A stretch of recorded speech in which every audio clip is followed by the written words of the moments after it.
I thought we would discuss something about this, the different species of life. There's many different species of life in this world. It's described in the ancient Vedic literatures that there's 8,400,000 different species of life. And some of them have amazing abilities, just like the cheetah could run more than 60 miles an hour, very fast. Or I was just reading this morning, there's a spider, they can shoot this silk, the web, 80 feet. Amazing. And the bear, they sleep for 5 months.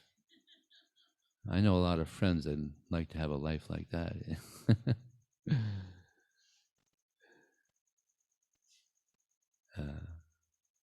Yeah, there's many species of life that have amazing abilities, like the fly. We've all seen the housefly. They're able to zip around, like it's amazing.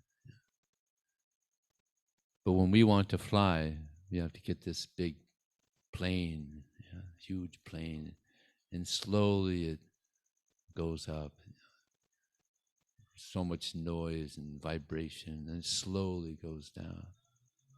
But the fly or the birds, humming bees, they're able to move around so quickly. So there's a statement in the Vedas, ahara nidra bhayamaitanam cha, that the animals and the human beings, they have 4 similarities. And that is eating, sleeping, mating, and defending. The animals are all doing this. And the human beings were also doing this. But the special ability or the advantage of the human form of life is that we can question, why am I here? What's the goal of life? What happens at the time of death? These are 3 very important questions. Yeah. So the goal of life is to become pure, to become satisfied. There's I wanted to read this verse from the Bhagavad Gita. Most of you probably have the Bhagavad Gita. Who here doesn't have a Bhagavad Gita? Please raise your hand. Okay, we know you do. Oh, so you all already have it. Everybody, you have one? No? You don't have. So we have them at the table. You can just pick one up as you're stepping out. It's an amazing book. So in the Bhagavad Gita, Krishna explains the qualities of a pure soul, qualities that we should aspire for. He says, one who is advanced spiritually is fearless. Sometimes you see these people have these T-shirts, no fear. Seen that before? But no, there's fear. In the material world, there's a lot of fear. But when one becomes very advanced spiritually, then one actually becomes fearless. Just like our teacher, Srila Prabhupada, the founder of this international society, he was once asked by a reporter, what is the result of this chanting of Hare Krishna? And Prabhupada, he said, I have no fear. And the reporter could feel it. Prabhupada's a very powerful personality. He had no fear, no anxiety. So that's one of the byproducts of taking to spiritual life very seriously, become free of fear. So fearless, pure, self-controlled. We have a nice example in the Bhagavad Gita. that Srila Prabhupada takes from another Purana. Of the five senses, the taste, the sight, the smell, the touch, the hearing, the five senses are compared to 5 horses. Okay. And the chariot is compared to the body. And the reins is compared to the mind. And the driver is compared to the intelligence. So sometimes these senses, they get out of control. And in this example, you'll see in the book when you get it, this example shows how the soul looks a little afraid, fearful, because the senses, the wild horses, the wild senses, they have come out of control. So therefore it causes fear to the living entity. So a big part of spiritual life is that we have to control the senses. The sight, to control the sight, control the hearing, touching. Sometimes our senses, they get us into big trouble, quite often actually. So when one becomes spiritually advanced, one is able to control the senses. Just like all of us monks, we're vegetarian. We don't believe in unnecessary harm to other living entities. And George Bernard Shaw, he said, I don't want my body to be a graveyard for animals. That's what it is. You're putting dead bodies into a body. It becomes a graveyard. So, yeah, we respect other living entities. We respect the animals. We respect the human beings. Why? Because there's a soul there. And in our Declaration of Independence, it stated that we hold these truths to be self-evident, that all living entities are equal, endowed by their Creator with unalienated rights for liberty, happiness, and liberty, justice, and the pursuit of happiness. So what is it that's equal? Certainly it's not the bodies. I mean, some of you are very beautiful. There's someone here that's probably the most beautiful. Or some of you are very knowledgeable, and someone here is stronger than all of us others. So materially, we're all different. We're all different materially. But spiritually, that's what's equal. That's what's equal. We're all equal spiritually. But materially, we're so different.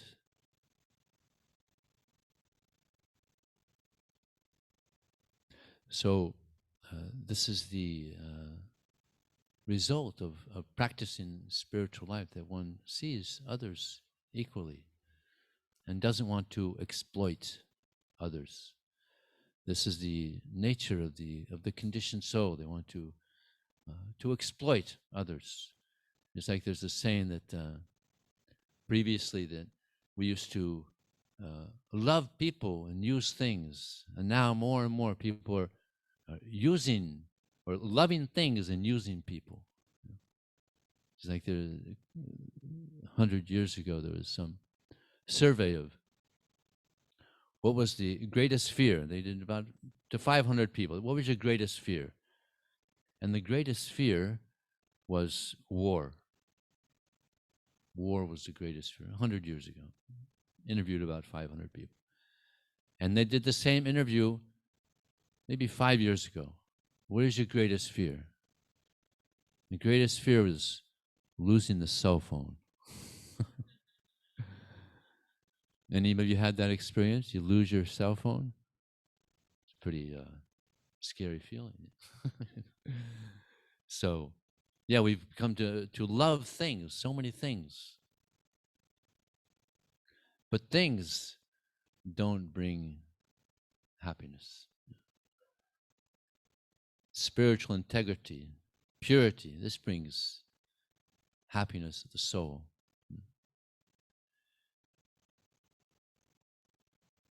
So this verse goes on to say,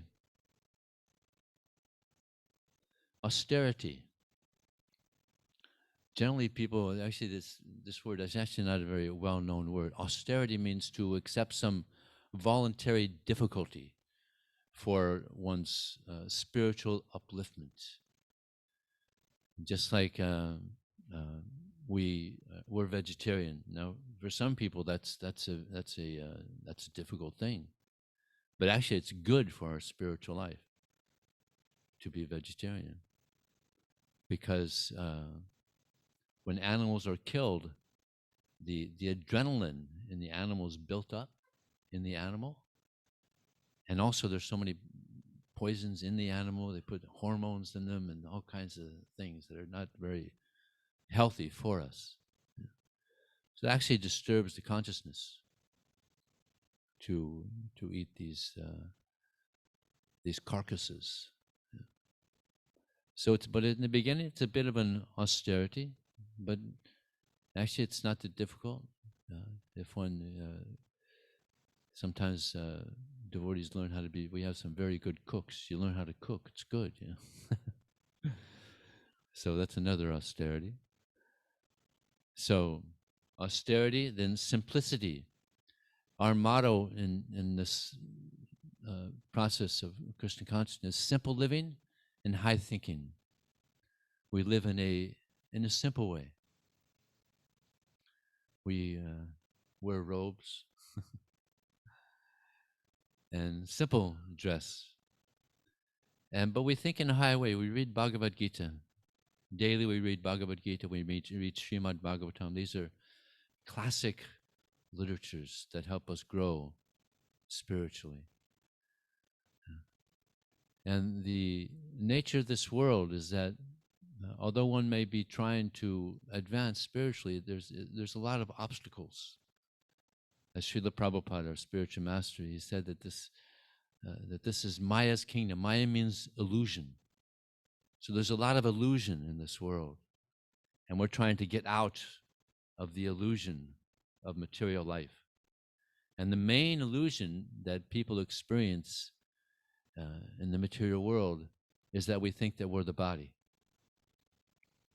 but we're not the body. Like I mentioned earlier, what is it that's equal? It's the soul. We're not men, we're not women. We're the soul within. And when the soul becomes pure, when the soul becomes healthy, the soul becomes very beautiful, very attractive. Just I'll give you an example. There may be a very beautiful woman, let's say Miss America, very beautiful, knockout, right? Yes, beautiful. But if she doesn't have the good qualities of the soul that I've just been reading here, let's say she's cruel, she's violent, she's uses abusive language and cursing languages, and envious and jealous and just not very nice qualities, then even though she's very beautiful, it would be difficult to be around her for very long, right? Because we don't like to be around people that have negative energy, right? Because it rubs off. On the other hand, there may be a lady that's not very attractive, but she's very kind. She's got a great sense of humor. She's friendly. She's compassionate. She's just a wonderful personality. Such a person you could spend much more time with because she has good qualities. She's wise and knowledgeable and humble.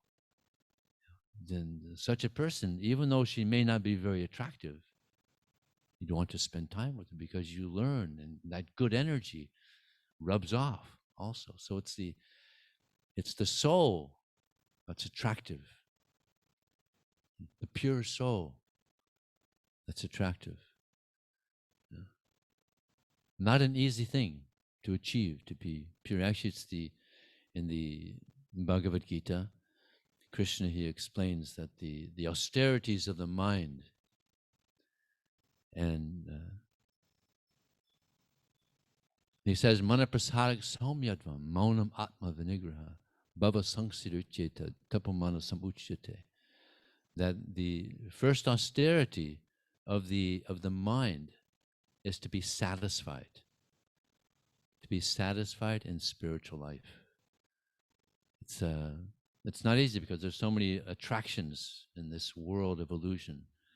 So to be satisfied in mind, in service to Krishna, is an austerity of the mind. So mana prasada samya monam, no, to be honest. This is another austerity of the mind. There's one person who lived many thousands of years ago. He was famous as one who never told a lie. Never in his life told a lie. So that doesn't say much for everybody else, right? There's white lies and black lies, right? So to be honest is difficult. Not only to be honest with others, but to be honest with ourselves. Sometimes we may think that we're some great personality, but we're not. So we build up this. There's false ego, there's real ego, and there's false ego. False ego, we're thinking that I'm really something. I'm just like, I'm really with it. I got it together. I'm a self-made man. But the real ego is that I'm the soul within. I'm not this body. I'm part of the Supreme. So this is honesty. And then to be grave. This is another austerity of the mind. To not be frivolous, but to be grave.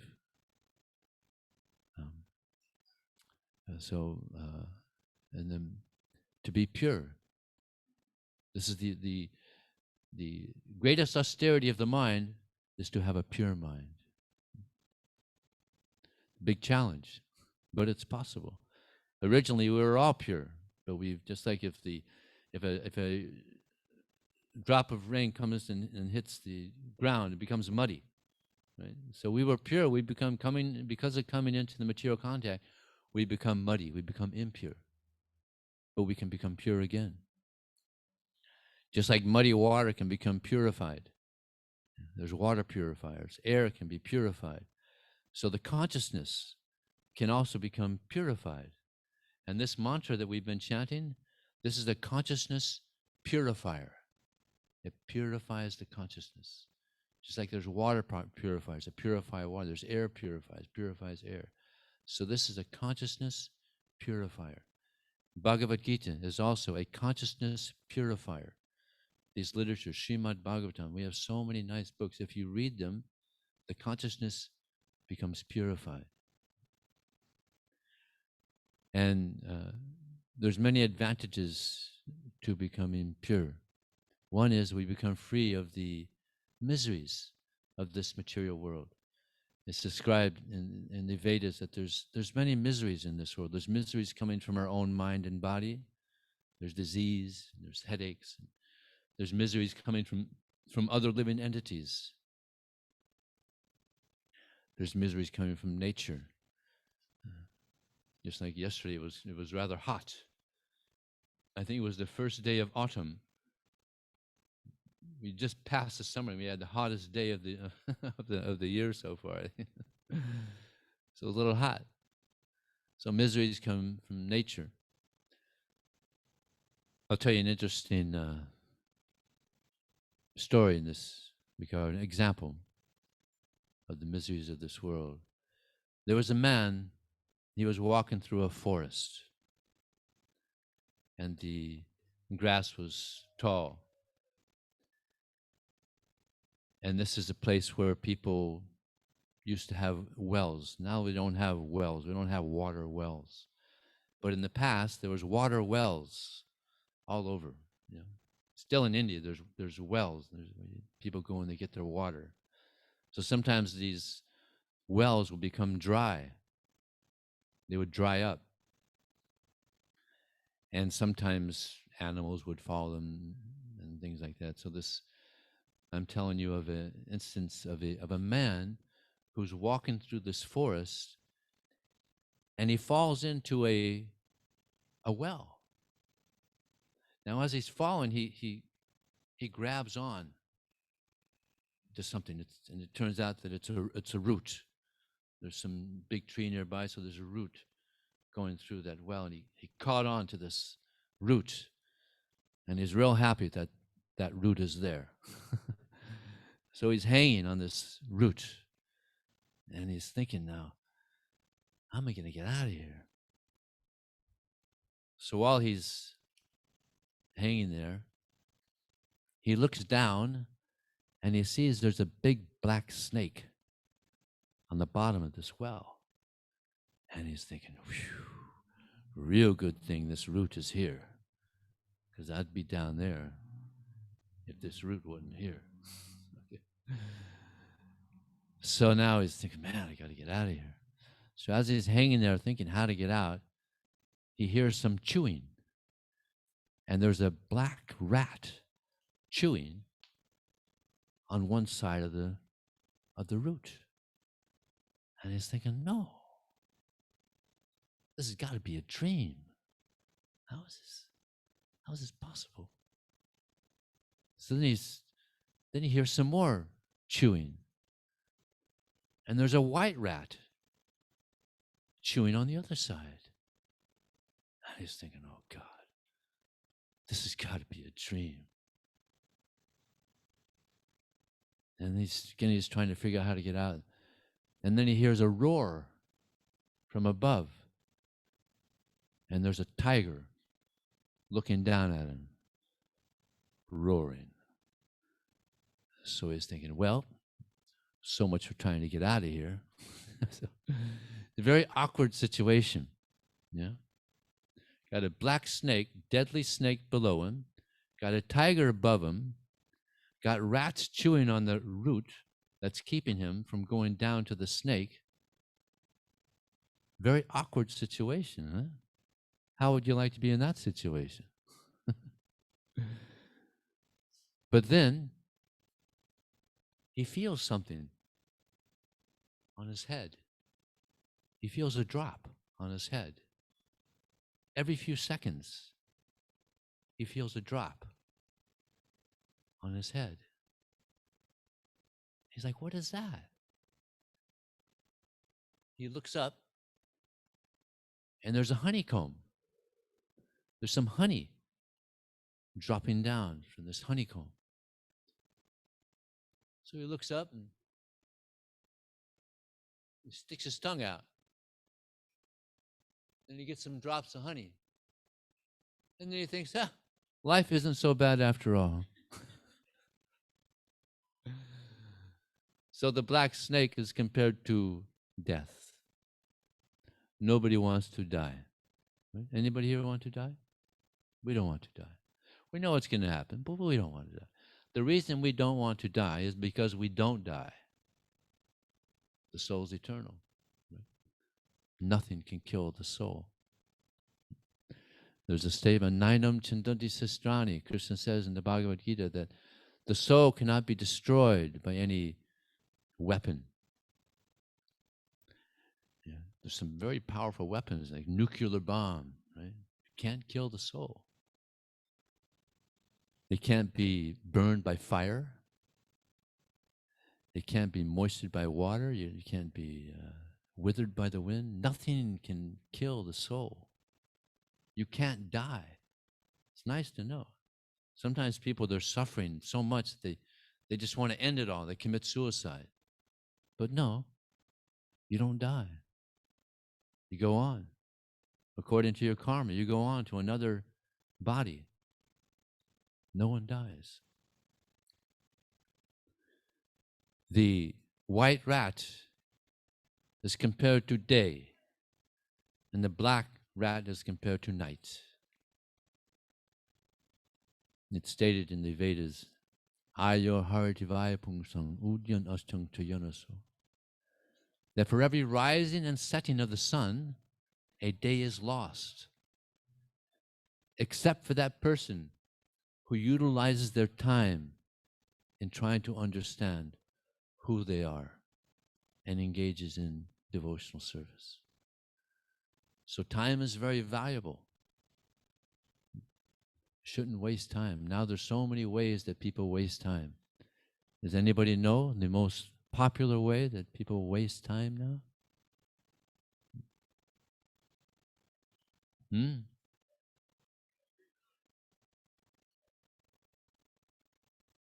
Television, yeah, internet, right? Well, yeah. I was in Russia many years ago, and I was speaking about this, about how we shouldn't waste time. And also asked some people, how are people wasting their time the most now? And one lady said, Facebook. And one lady said, yeah, it sure is true. I spend 8 hours a day on Facebook. I couldn't believe it. 8 hours.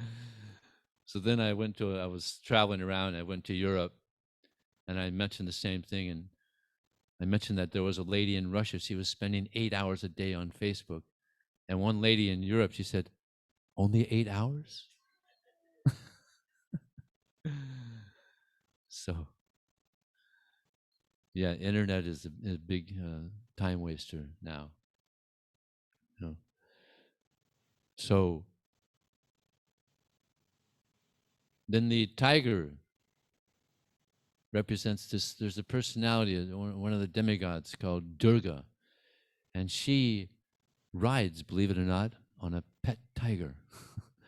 And she has a trident that represent the threefold miseries I mentioned earlier. The miseries coming from nature, miseries coming from our own body and mind, miseries coming from other living entities. So this is the awkward situation of the living entity in this world. But we can escape from this. We can get out of this. It's called the cycle of birth and death, samsara. This is not our first life. We lived before this life, and we're going to live again. So the goal is to get out of this cycle of birth and death and go back to the spiritual world, where there is no death, there's no old age, there's no disease, there's no anxiety. It's the most beautiful place that you can even imagine. So that's the goal, to go back home. This is not our real home. Believe it or not, we're all ETs. Come from another planet. The spiritual world, our home. So I'll tell you a few more of these. There's a few more here also. So when one advances spiritually, one becomes nonviolent, truthful, free from anger, renounced, tranquil, aversion to fault finding, compassion for all living entities, gentle, modest, has steady determination, is strong, is forgiving, clean, and freedom from envy and from the passion for honor. These are transcendental qualities endowed with divine nature. So these are all the qualities that are inherent within us that can come out if we take spiritual life very sincerely. So thank you very much. Is there any question or comment that anyone may have?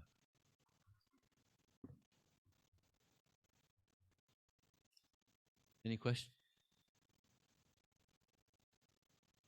Yes.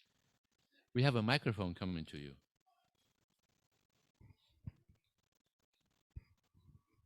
Hare Krishna. Can you repeat the qualities again? I got lost near the end. Okay, are you ready? Yeah. Are you all ready again? Yeah. Purification of one's existence, cultivation of spiritual knowledge, self-control, performance of sacrifice, study of the Vedas, austerity, simplicity, non-violence, truthfulness, freedom from anger, renunciation, tranquility, aversion to fault-finding, compassion for all living entities, freedom from covetousness, gentleness, modesty, steady determination, vigor, forgiveness, fortitude, cleanliness, and freedom from envy and from the passion for honor. I think that was the last one was what I was stuck on was the passion for honor. What does that mean? Well, sometimes we want to be praised or honored. This is false ego. Yeah. We want this body to be praised or honored, but we're not the body. It's an illusion. So we want something that's an illusion to be honored. So, yeah, therefore, someone who's advanced spiritually is not interested in getting some honor or praise, but is more interested in honoring Krishna, praising God. Because whatever qualities, whatever good qualities we may have, it's coming from the Supreme who has unlimited good qualities. This is the nature of Krishna. He has unlimited, wonderful qualities. And the quality that stands out more above all the other qualities is his compassion. Krishna is very compassionate. Therefore, he comes and gives us the Bhagavad Gita. He sends his pure devotees, Srila Prabhupada, Jesus Christ, so many saintly people that are coming because the compassion of Krishna. And the more we take to spiritual life sincerely, we also develop these qualities, and especially this compassion comes out. We want to help others. Therefore, a devotee he's called para dukkha dukhi. When he sees others suffering, it gives pain. When he sees others happy, it gives joy to the heart. So our mission is actually sarva sukhino bhavantu. Our mission is to see everyone in the world happy. What a great challenge, huh? Somebody's got to do it, right? Thank you. You're very welcome. Any other question? Or? Yes, our Bhakti Daniel. Thank you, Vijay Prabhu. My question on the transcendental qualities is how does one, arrogant bhakta able to develop these qualities and pursue more in Krishna consciousness using these qualities? Well, if you continue chanting this Hare Krishna mantra, you're going to find, amazingly, that you'll get purified. And also reading the books that we have, the nice spiritual books. We have so many books. We have the Bhagavad Gita, that's our main book. It's like the ABCs, but we have something called the Srimad Bhagavatam. And if any of you are interested, we have the Srimad Bhagavatam here available for anybody that would like to purchase one. It's 18 volumes, this big. And it's filled with many wonderful pastimes of Krishna and devotees of Krishna. And it's one of the great classics, like the Bhagavad Gita. So we have so many nice books by which one can learn and get purified by reading. Okay? Anything else? Anything from our new guests? Oh, we have a hand over here raised.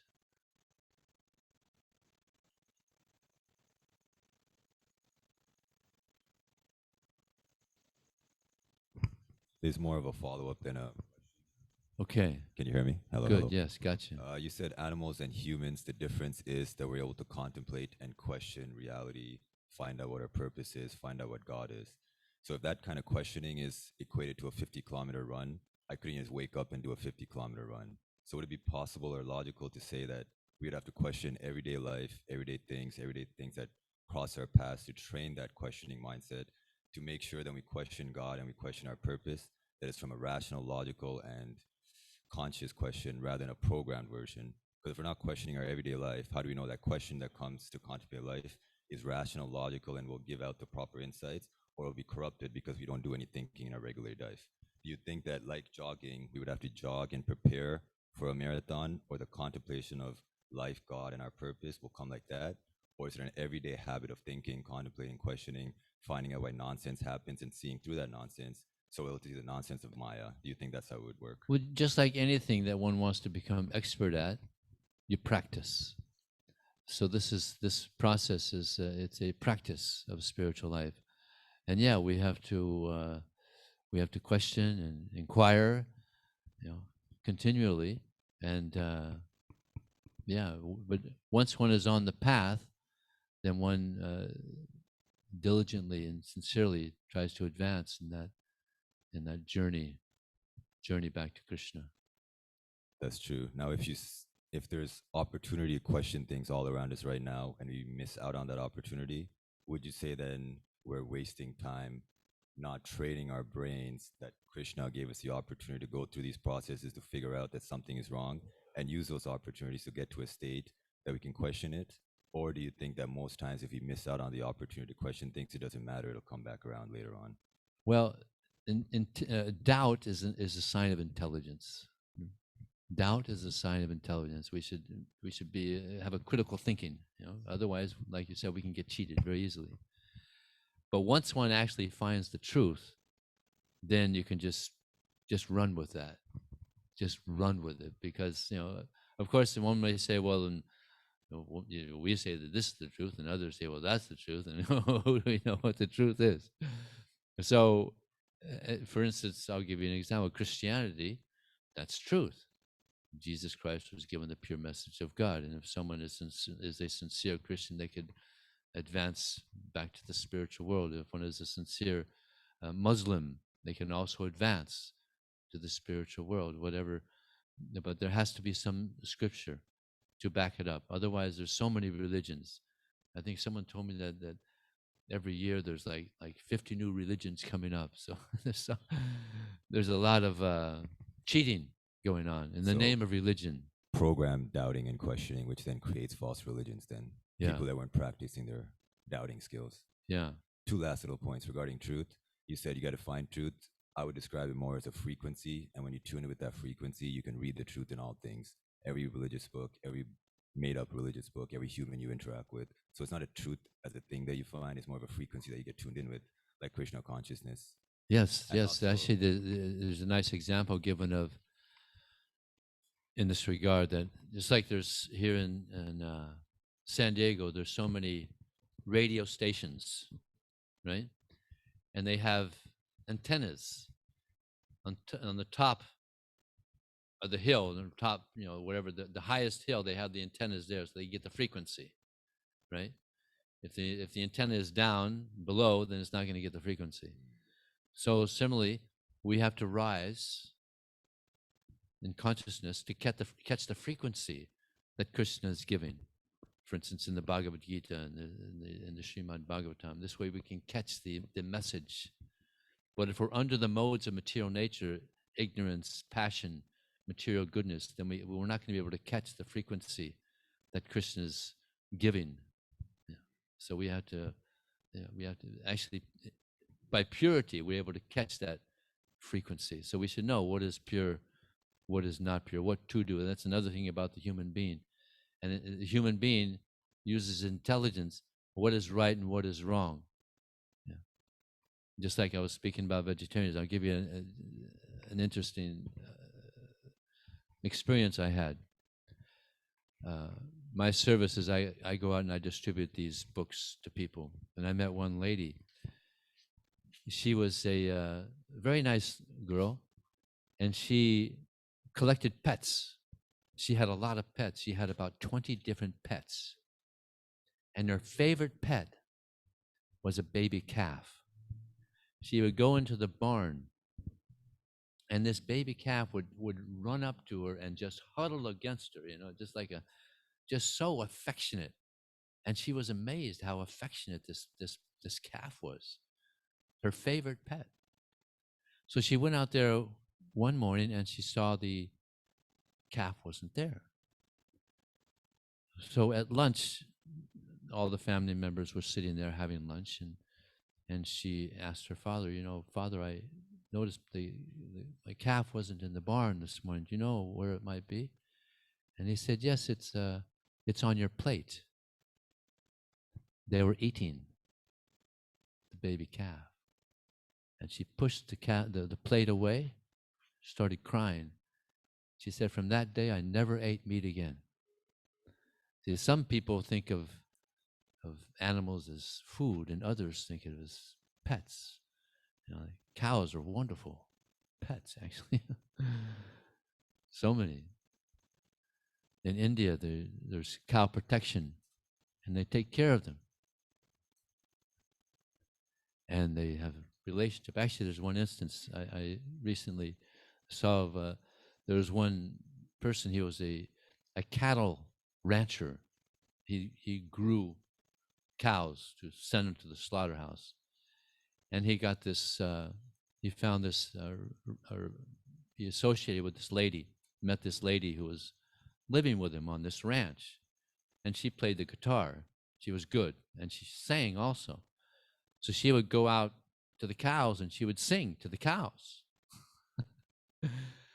And the rancher man said, don't name the cows. Don't name them. But sure enough, she was going out there. There's about maybe 10 cows out there. And she named them all. And she started getting close to them. They were in a little friendly relationship there. And she told her boyfriend, I guess at the time, you know those 10 cows out there? I've developed some relationship with them. Please, don't kill them. And he said, come on, this is a ranch. This is what we do. She said, well, then I'll buy them. So she went on the internet, and she became a vegan. And she went on the internet saying the circumstance that she was in, that she wants to buy these cows so that her boyfriend doesn't kill them. Would anybody like to send any donations so I can buy these cows? And she got like $20,000 donated on the internet so she could save these cows. And then what's really astounding is he became a vegan too. And of course, protected the cows. What a wonderful story, huh? So this is compassion. This is a result of compassion, that one feels some empathy, sympathy for other living entities. Yes, we have another question here. Or a comment. Thank you for the really lovely class and the wonderful kirtans. In regards to our practice being, he was speaking about truth and frequency. And I was wondering if you could elaborate a little bit more on how obviously we use sound vibration as a frequency, and we are kind of operating on a different frequency. But that there is actual truth, and it's not just this like white light in the distance as a frequency, but we have literature and Krishna has a form. Maybe if you could elaborate, I think. Yeah, very good. Yes, a nice example is given of, let's say you're ill, and there's 2 doctor's offices there. And from one doctor's office, the patients are coming out and they're healthy. And from the other, they're not coming out healthy. So where would you go? You'd go to the doctor's office where the people are coming out cured of their disease. So this process, this spiritual journey, this process is very practical, where you experience, you feel the change in heart. You feel you're advancing in spiritual life. So yeah, there's a statement, Palina Parichiyate, that you judge by the results. Give it a shot. Give it a practice. Try chanting, maybe just 10 minutes in the morning before you go to work or whatever. Just try that. And, there's no loss. So maybe you'll get something out of it. Try reading the books. You'll find that there's great wisdom there. And, different people are on different paths. It's maybe for some and not for others. But give it a try. Hundreds of thousands of people are growing spiritually by this process. So anyone can grow spiritually. They simply patiently take to the process. Okay? So now I think there's some prasadam, some food. Thank you very much.